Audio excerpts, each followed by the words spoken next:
In the wild, mysterious depths of Brittany, France, sits an old abandoned shack. Surrounded by ancient oaks and home to all manner of forest dwellers, it is here that we meet to share our stories. So pull up a seat, swing that light, grab your favourite beverage as we share another tantalising tale in the freaking shack.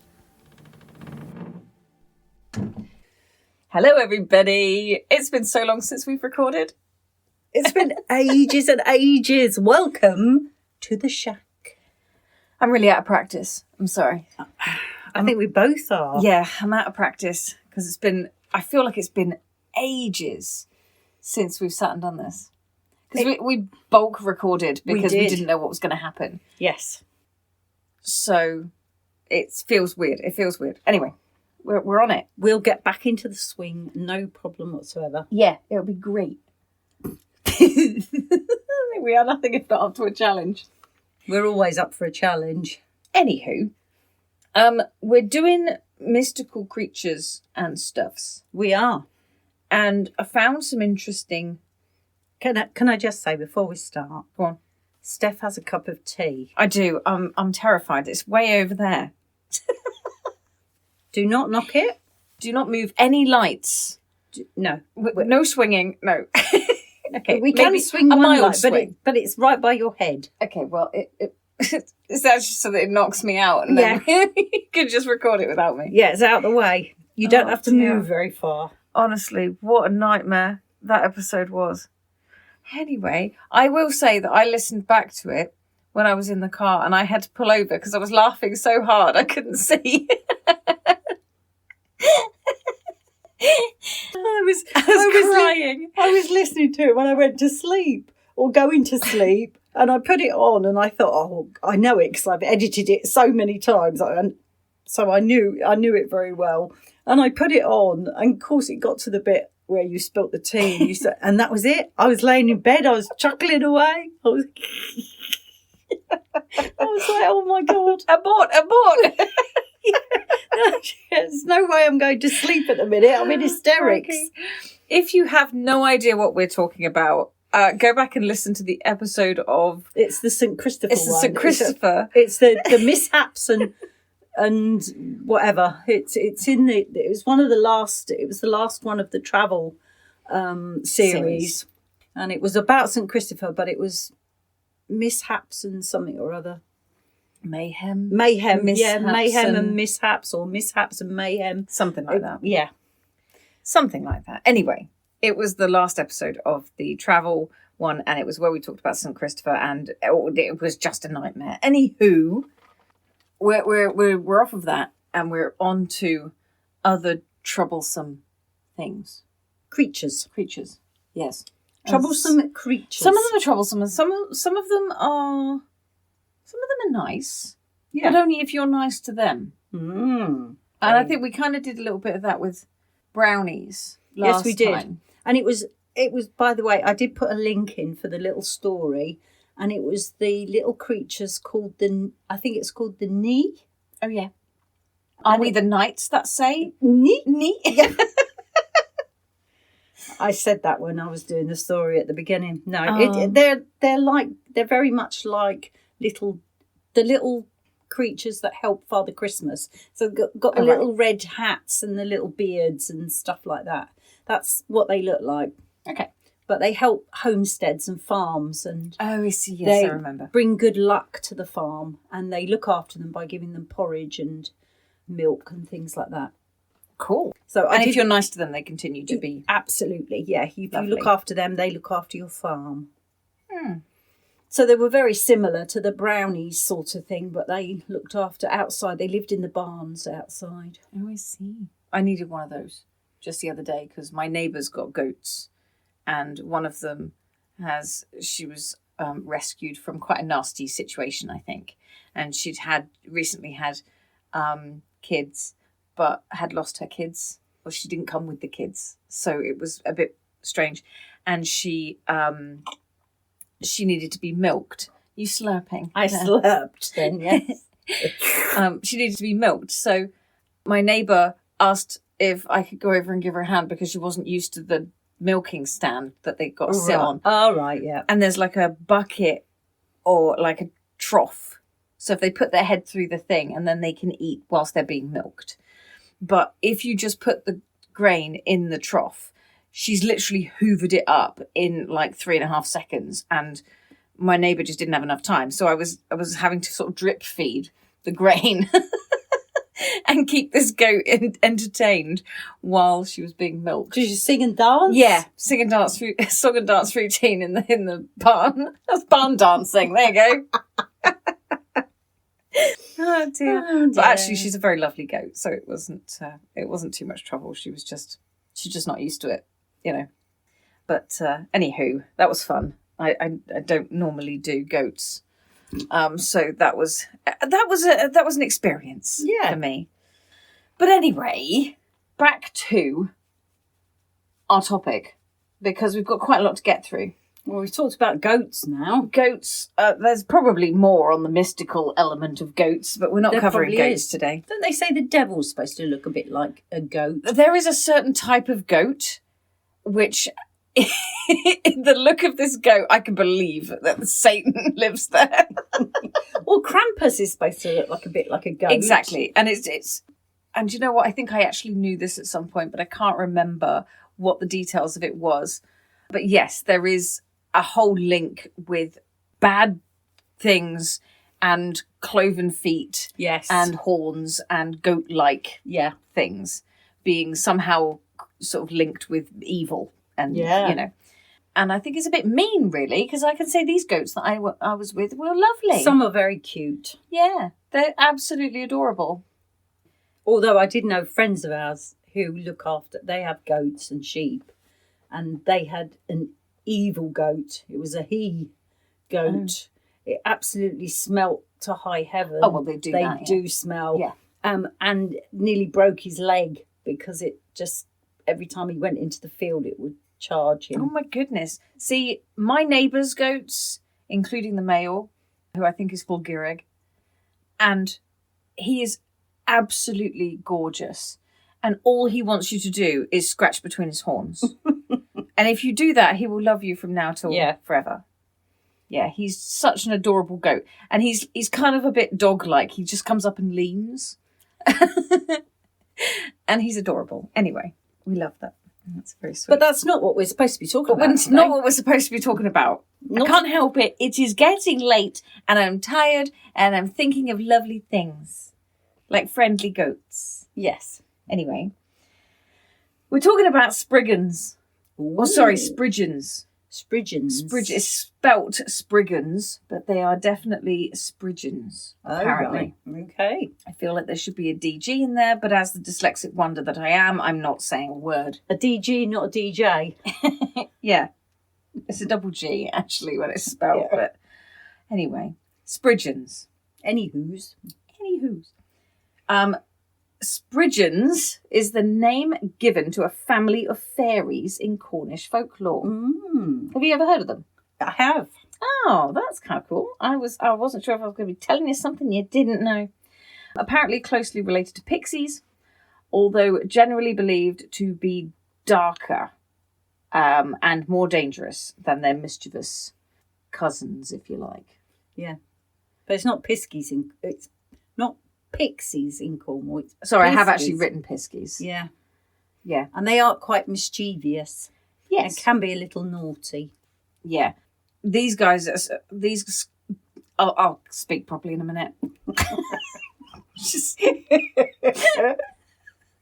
These guys are supposed to be on the sort of darker, more not so nice side. Right. Rather than the piskies that will hide your car keys and laugh. From what I've heard, we're going a bit down the dark alley tonight, aren't we? We are a little bit. Yeah.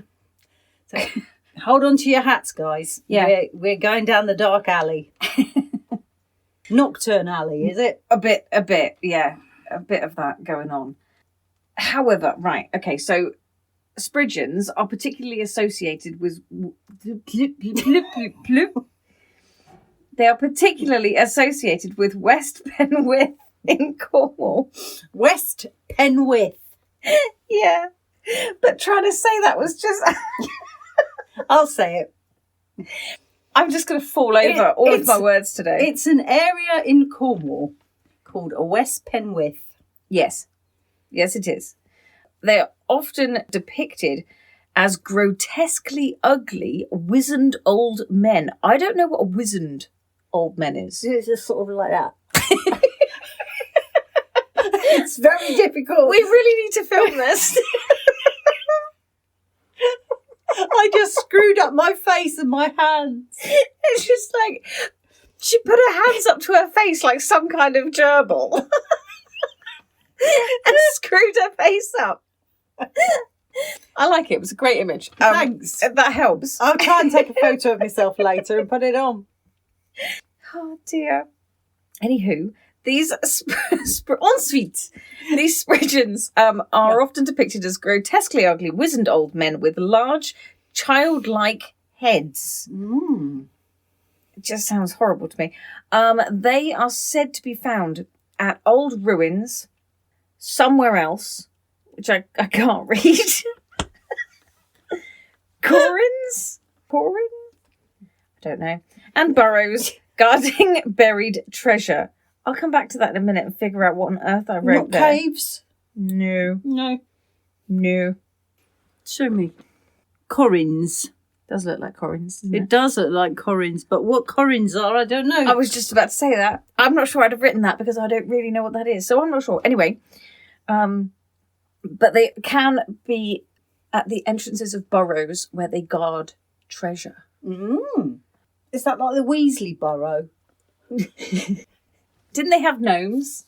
They had gnomes, yeah. They had gnomes, and they had to clear the gnomes out, didn't they? They If did. you haven't read the books, you won't know this, guys. Okay. So Your mouth just doesn't work. It doesn't does work No. today at all. Do you want to say it in French? You've probably been talking so much in French these last few weeks. That's actually really true. Yeah, I have. I actually asked Rich to pass me the fork the other day in French.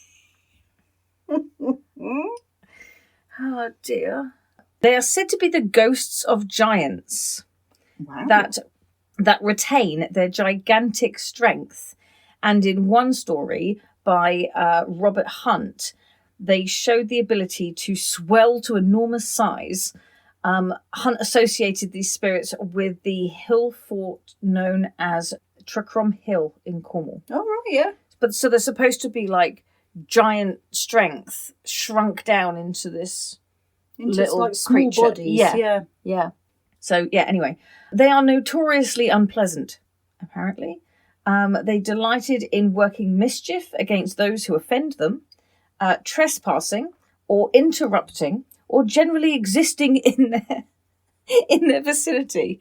That constitutes as them feeling offended. If you're just there, Yeah. just don't be there. Yeah, don't be there. They raised sudden whirlwinds to terrifying travellers, or specifically to terrify travellers, sent storms to blight crops, and even stole mortal children, leaving their ugly changelings in their place. One family suspected that their child had been replaced with a changeling and hatched a plan to catch it out.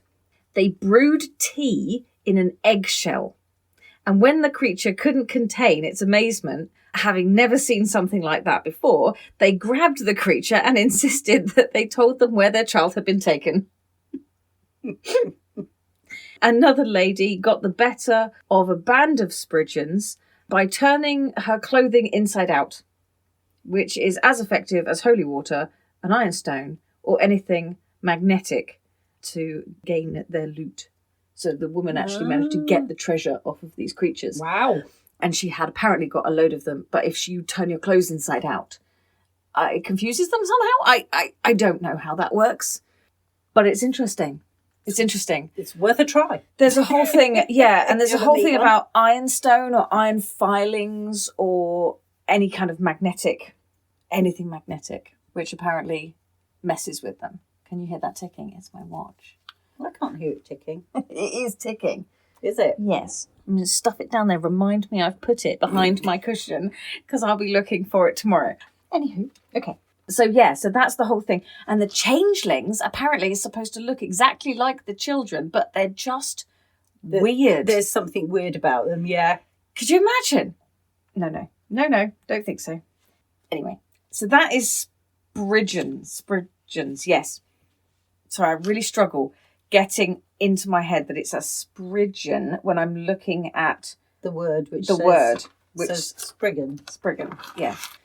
Right, Turn the page. turn the page. On Christmas Eve, Spriggans met for a midnight mass at the bottom of deep mines, and passers-by could hear them singing. However, this is not thought to have been Spriggans, but instead thought to have been bookers or knockers. Ah. And in this instance, we have to then talk about what the hell they are, because you can't say that and not tell me about it. So, knock, knock. Knockers. Yeah. Bookers and knockers, because they are thought to have been two names for the same creature. Right. Forms of Cornish spirits or hobgoblin from the southwest of England. Funnily enough. Bookers kept very much to themselves and needed to be respected properly, since they are the spirits of the land and sea. I will just say, Yeah. there used to be a big store, a big wholesale store called Booker's in Cornwall. My mum and dad used to go shopping I there. believe that's double OK. This is BUCCA. Ah, right, okay. It's not Booker's the Booker's the wholesale shop. wholesale shop where you can get a giant tin of beans. and buy 52,000 tea bags all in one box. Yeah. No, it's not that. But fishermen would always leave a fish for the booker after they'd had a catch, because they are the spirits of land and sea. Ah. So you can see where the Cornwall thing kind of comes in, Yep. given the fact they've got a lot of sea going on. At harvest, it was essential to leave a piece of bread and some beer when the harvesters had their lunch. Same situation. Gift to the bookers or the knockers. Miners would leave the crusts of their pasties for the knockers in the mine shafts. Yes. I would argue that, they used the crust to hold on to, right? Yeah. Because their hands were all covered in, Dirt well, and tin. yeah, and just generally toxic stuff. Yeah. So that's the bit you're going to give to them? Can they deal with that? Yeah, they're magic. Yeah. Yeah, they're magic. It's fine. And we kind of come back to mines in a minute. Because I've got to talk about Redcaps. Oh, yeah, go on then. And I have a sneaky suspicion that Rumpelstiltskin might have been a redcap. Ooh, that's that's just a thought process that I had whilst doing this research. I don't know what anyone else thinks about that, but I think it could be a thing. Anyway, I'm going to say a lot as well tonight, it seems. Really? Apparently. I should be editing a lot of ums out then.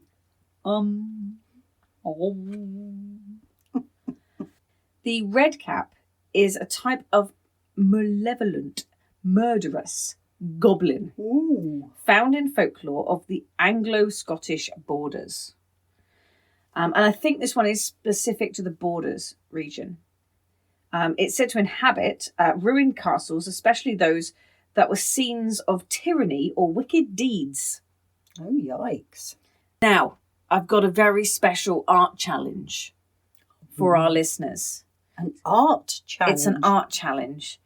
And I have no preference on the medium.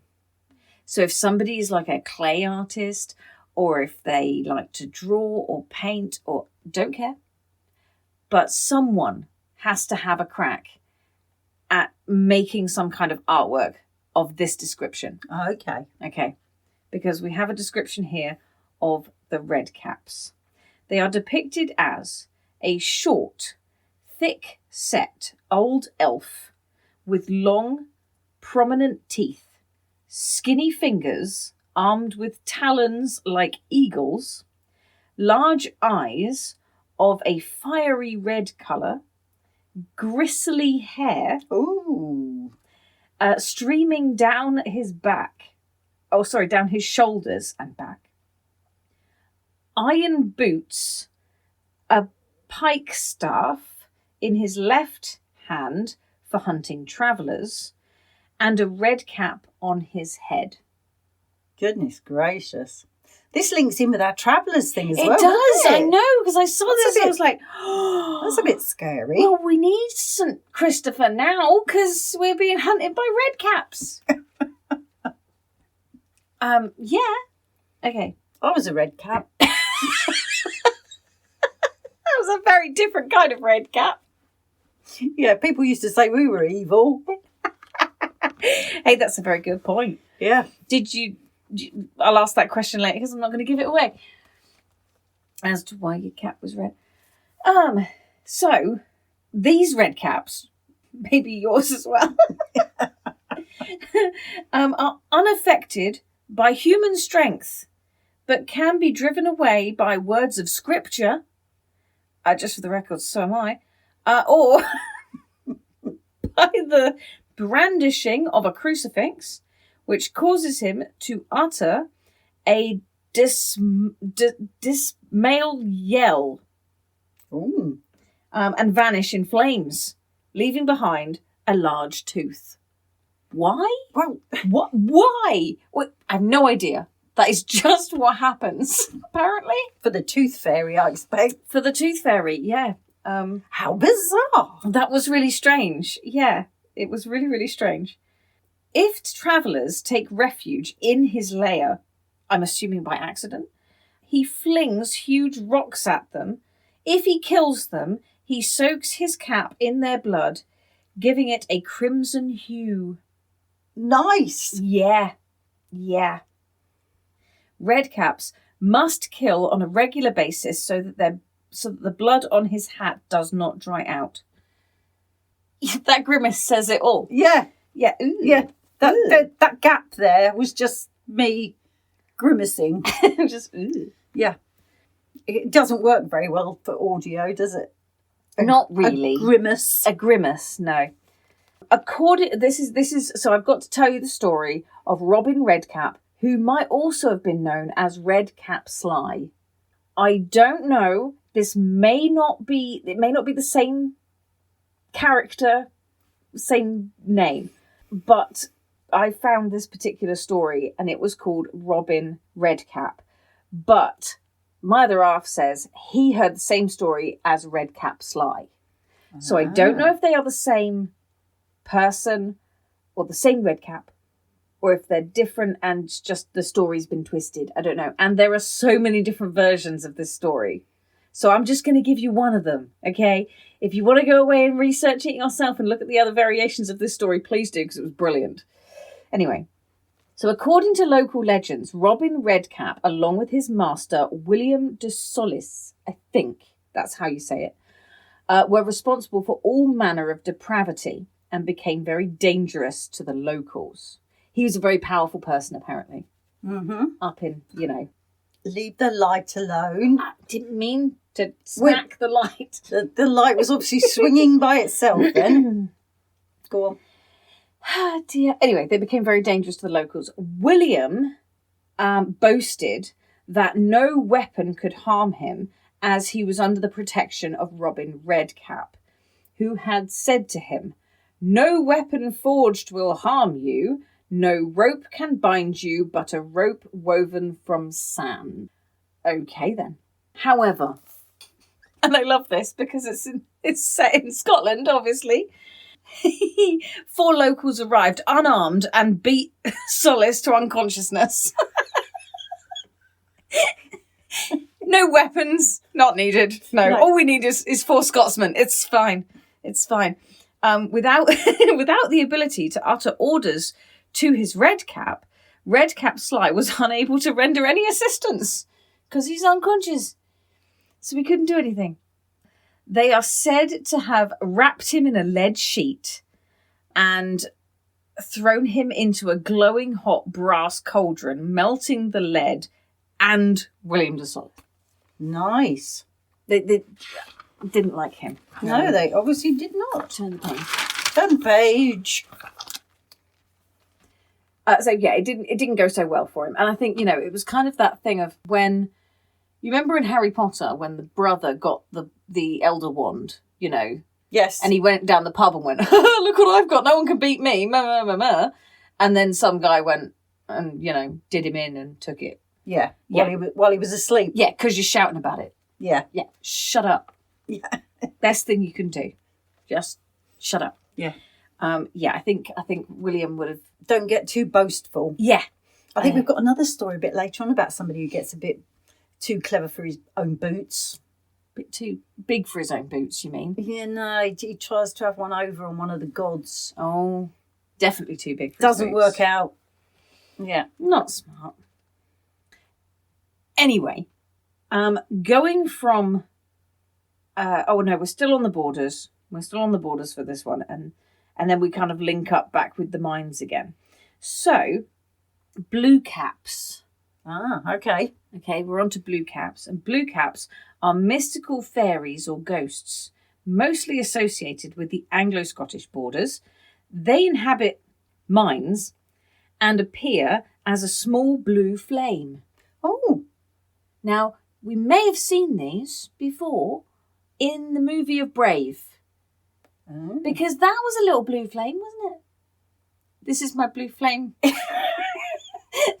You can't see what she's doing, but she's got her thumb and her if anybody index finger. If anybody knows the British Sign Language for bird, okay, if you turn it at sort of 90 degrees to face Upwards. the ceiling and make the same gesture. It's just like a pinching gesture.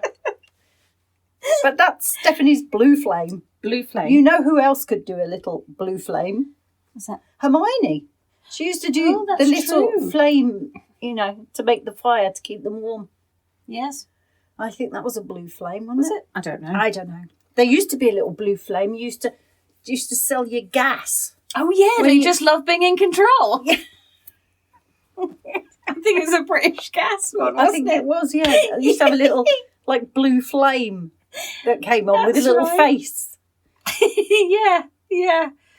Oh, funny. It's not one of them. No. It's not British gas. Promise. I've lost my place now of where I got to. Oh, there we go. We're doing the pinching thing again. We have to tell people because otherwise know. they don't know. They don't know. We're laughing here and they have no idea what we're doing. If treated with respect, they will... I can't even see what I've written. Hang on a minute. I'll start that bit again. Let me just read this. I'm not editing it. I'm going to make you look stupid. Thanks. Okay, so if they are treated with respect, they will guide miners to rich deposits of minerals. They're also... Oh, don't talk about finding minerals. Oh, God. Don't lead anybody to find more They have to be minerals. respectful in order to get that help. Oh, that's all right then. Yeah, they ain't got a chance. Anyway, Sorry. if treated with respect, they will guide you to minerals. Well, that ain't looking likely, is it? So, they will be fine. They also forewarn miners of cave-ins. Oh, really? Yeah, so they can get out. Apparently. Goodness. Yeah. They're much nicer. I'd rather have blue. Blue-caps are much Blue-caps nicer. are much than nicer, red yeah. caps. Yeah, absolutely. They're regarded as hard workers, and but they expect to be paid a working man's wage. Well, they're not house elves. No, equal to those of an average putter. Putter? Not sure. Could be putter, which is a mine worker that pushes the wagons up and down. I think it's a putter. It could be a putter. I'm not sure. A putter or a putter? Yeah. Payment was left in a solitary corner of the mine. All right. And they would, miners would sometimes talk of having seen a flickering blue cap settle on a full tub of coal, transporting it as though impelled by the sturdiest of sinews. So it would actually help send up the mine shaft. Wow. The buckets of stuff, whatever they were mining at the time. And the Then just got a random page number written in here, which this is where it goes off to other places of the world as well, because in the folklore of Poland, these are the same kind of creatures as knockers, but they've got a different name, and I'm not going to attempt to say that. All right, okay. Okay. Could you spell it? I can. It's Karzzelek. Ooh, that's a good word. It's like Karzzelek? I don't know. But for me, Polish, listening to Poland, Karzzelek? yeah, listening to Polish for me sounds like a badly tuned radio. I'm sorry. But I'm using the description that was given to me by a Polish man who told me that his native tongue sounds like a badly tuned radio, and I loved it. So, anywho, in the folklore of Poland, these creatures are spirits that live in mines and underground workings and protect miners from danger, leading them back to the surface if they become lost, or helping them to discover rich veins of ore. Their name means treasurer, and they are the guardians of gems, crystals, and precious metals. While they are generally friendly, if anyone insults them, they can be deadly, bringing tunnels crashing down upon their enemies. It is considered bad luck to cover one's head, whistle, or throw rocks whilst in the presence of the knockers. There you go. Well, I never. Bluecaps and knockers, definitely more Nicer than kind Redcaps. than Redcaps. You definitely don't want a Redcap Why around. did I think, when you'd said Bluecaps and Redcaps, I immediately thought of mushrooms. Mushrooms. Or toadstools, maybe. Toadstools, I would think. Yeah. Redcaps, I think that's probably where That's probably where that came from. where I was going with it. Yeah. So when you said about them wearing like little caps, it was almost like a little mushroom cap. So not the description that I depicted of them then, nothing like that. Oh, no. No. When you said about the art thing earlier, before I knew the actual description, because you hadn't told me the description, I was thinking, I could just draw a nice little mushroom or toadstool. No. That's definitely not the description. I've got to find a wizarding old. What was it? What did you say? It was a. Hang on a minute. Let me get it back. I've just got to find it again now. Let's turn the page. They are depicted as a short, thick-set old elf with long, prominent teeth, skinny fingers armed with talon like eagles, large eyes of a fiery red colour, gristly hair streaming down his shoulders. That's gristly hair. Gristly hair. That is horrible description. It is. It's really nasty. Iron boots, a pike staff in his left hand for hunting travellers, and a red cap on his head. Wow. You know, we ought to put that into AI and see what picture that comes out as. But later. I want to see something that our listeners come up with. Yeah. Because if you're actually listening, if anyone's listening, I think it would be a really cool thing to do on our social media. Yeah. And see. Well, they can get in touch with us either through email, and then I could put it on the emails at the end. But we have got like Instagram and we've got Facebook. Yes. So they could come on either of those and find us. Yeah. And if they send anything over to us, we can put it on to our TikTok channel and places like that. Yeah, that'd be cool. So yeah, YouTube, all that jazz. But yeah, that part of the with William de Solis, whatever his name was, William de Sol. That would, again, his name changed depending on which story you listen to, and some of them didn't wrap him in lead; they did something else. And yeah, there was a whole big sort of collection of tales where different things happened to this poor chap, but none of them were good. Let's just say that. No, you know, standing out there and going, no weapon can harm me, to a load of Scotsmen who go, I'll take that challenge. I think that's quite, it's quite funny, really. But talking of Redcaps, I was in the so-called Redcaps. You were. I was a military policewoman. Which we say very quietly. In the army. To anyone who's... Monkey is well known. Otherwise, when we used to go and visit different places and different barracks and things. And if we were going like for the day, there was always like if we stayed for lunch or tea or something, or breakfast, we stayed overnight or something. There was always like a little place set aside for us to eat, because we weren't allowed to eat with everyone else. It wasn't the fact that we weren't allowed to eat with anyone. It was Nobody else wanted to eat with you. No. So we were always shoved out in the corner with shutters round us or something. So a little curtain. A little curtain, yeah.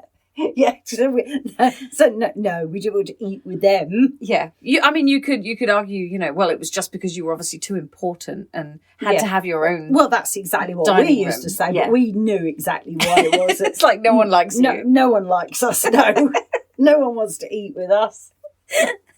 But we were at that point. We were WRAC Provo attached to RMP, so we had red hats. And obviously the RMP themselves had red hats. Yeah. But now the girls, women are just RMP. It's all just RMP now. But we were attached at the time, but we would get our red hats right at the very end. When we passed out, we all had our red hats. So we changed from... Not soaked in blood, red hats. No. No. The only thing was when we were...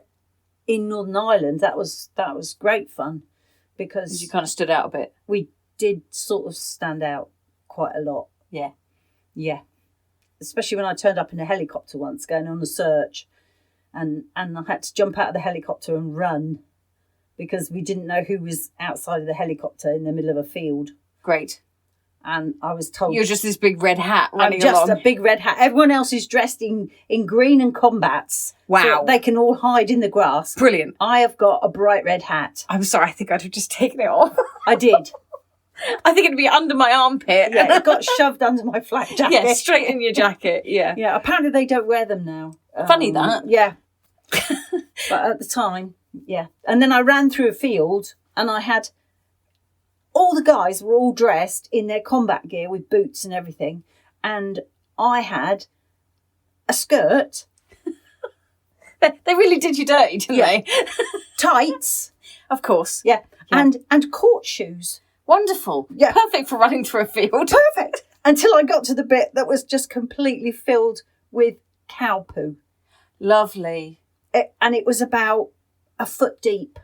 Nice. And my officer was stood the other side and he went, well, come on then. Great. I just had to walk through it. And then I got to this house that they were searching, and it was a family, a Northern Ireland family that had links to the IRA, we believe, at the time. And I'm not even going to try and do the Irish accent because I can't. No. But she took one look at me and said, she is not coming in my house looking like that. I mean, to be fair, up to your knees in shite. Yes, I think I don't think I'd want someone walking through my house either. No. Yeah, fair. Well, I mean, we're always in the shit. It's only the depth that differs. Absolutely. That was exactly right. And when I eventually got back to base, I was then marched in to see my officer commanding us, and just to show him that I was looking wary. Oh, great. Yeah. Great. They said, go in and show. Yeah, I did get me medal at the end. Not that day. I was going to say, hopefully they didn't pin it to your shit-covered uniform. Yeah, at the end of my tour, I did earn my medal, but yeah. Yeah, hopefully in a slightly less shit-stained situation. I was completely covered in cow poo. Wonderful. Great. But I did have my red hat. But you had your red hat? Oh, my God. Yeah. I can't even... Why did anyone think that was a good idea? Tell you what we'll do. We'll take these people, right, and we'll give them really nice, smart uniforms, all in the right kind of colours, and stick a big red out on the top. Yeah. That won't stand out. Yeah. They, as I say, I don't think they do it now. I think they actually got, when they're out. Is that because several people lost their heads? Yeah, well, it would have been easy to. Yeah. Wow. Yeah, we were a bit of a target. That's crazy. It is crazy. Oh my goodness me. There you go. Well, you're now going to be nicknamed Redcap Sly. I just don't want to fight with the Scots. Robin Redcap, yeah. Well, apparently Robin didn't do anything to the Scots and the Scots didn't do anything to little Robin. But apparently he's still there. There is a castle in Scotland, because I now remember hearing about this. There is a castle in Scotland that is said to house Robin Redcap in one of the basement rooms. And if you stick a piece of straw through the keyhole, it gets snapped off and you take it out again, because they never unlock that door. Oh my God. They never unlock that door. But if you put a piece of straw or something through, it comes out and it's short. So it's a whole big thing, and they're convinced that the red cap is still in there. Oh, yikes. And you can, as far as I am aware, you can actually go and visit that castle. But they will not unlock that door for you, apparently. No, just as well, really. Yeah. But I can't help but thinking that his hat might have dried out by now. Yeah, that's true. I don't know what happens. Do they die if their hat dries out? I don't know. Is it just bad? Are they a bad red cap if their hat's kind of brown and crusty? I don't know. Oh, dear. Anywho, that is all I've got. I did my research and everything. I know, you did really well. Oh, thanks. There's loads of notes. Oh, yeah. I was on it. I really was. I think it was the only sort of full thing that I have actually managed to do. Because you've done all the others. And I just sit here and contribute slowly. Yeah. Well, you did do the last one, but it was all in books. It was a bit short. We had to keep turning pages. I don't know how long we've done so far. Oh, we haven't done too bad. About 45 minutes. Yeah. That'll do for an episode. That'll I do, reckon. pig. That'll do. Certainly, because it's like nearly 10 to 10. Yeah. 10 o'clock horses. Oh, watch out for the 10 o'clock horses. Talking about creatures. Yeah. 10 o'clock horses come at 10 o'clock. Funny that. 10 o'clock at night. I'm going to say that. If children aren't asleep in bed, the 10 o'clock horses will take them away. Yeah. And I remember, and I don't know if I can do it now, because, I remember going, and somebody just going, Dylan. And that was it. Dylan. And I was like, what's the time? And it was like 5 to 10. And that was it. We hit the stairs. Yeah. Running. And you stood at the bottom of the stairs, like, yeah. On the stairs, like going, that. Dylan. Because that was the horses. Yeah, that was the horses coming. I don't know why Dylan meant horses. I think it was Dylan. Oh, I see. It's like that. Hi-ho, Silver. Oh, I see. Oh dear. See, I don't know where it comes from. It must come from my dad, because my must have done. My mum and dad used to do it with me when I was a kid. But every time you say hi ho Silver, all I hear, was it Richard Digance, who talked about watching black and white movies with a Quality Street wrapper held up to his eyes. So he can watch it in colour. Yeah, you can't and going, hi-ho, Violet. But you can't say that anymore because you can't see through them. If you get a Quality Street wrapper now, they're not the same.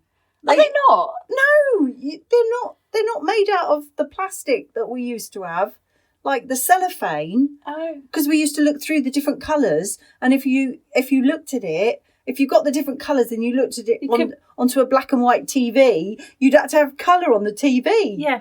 But they're not like that anymore. They don't use them anymore because you can't recycle the plastic cellophane stuff. We recycled the plastic. I don't know how many glue and stick things I made that were covered in Quality Street wrappers. Absolutely. And they The used schools to make, used to collect them. the most amazing stained glass windows in little houses and things. Yeah. Yeah. And they're not the same anymore now. No. Not at all. Your doll's house was never the same without a stained glass window. Absolutely. Oh, well, that's it. Quality Streets has gone down that pan. Yeah. I have to switch to roses. I bet they've done the same thing, Yeah, I haven't think they? they've done the same thing. Yeah, no, there's no cellophane There's anymore. uproar at the moment because apparently, and I don't know which one it is because I haven't had these chocolates in so long, but apparently there is uproar in the UK at the moment because they are considering taking Bounty out of the mix. Why? I know. They don't like coconut. I don't know. I don't know why. And to be honest, I would applaud them if it was just a good story to get people talking about Quality Street or whatever possibly, it was. Because apparently there's uproar over it. Because some people are like, yeah, get rid of the bounties. And some people are like, no, they're my favourite one. Don't get rid of the bloody bounty. So, I don't know. And to be honest, I would play these kinds of games as a, to advertise. As an advertisement kind of, push. I think it's a great game do to something play. Controversial.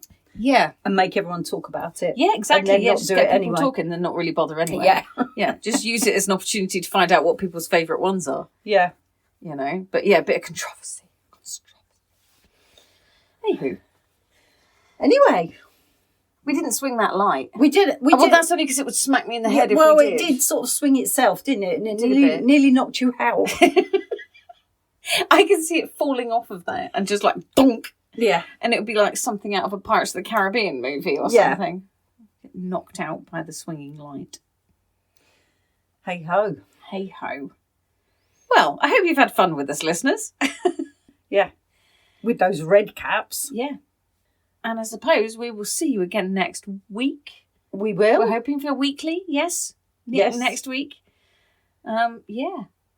So, oh God, I've forgotten what we say now. It's been too long. Keep your minds open and your lamps lit. And we'll see you all next week in the freaking shack. Bye. Bye. Just completely forget the outro. Well done, Steph. Contact us at fshack03@gmail.com or find us on social media by searching #TheFreaking_Shack. That's freaking without a G. We're looking forward to hearing from you really soon.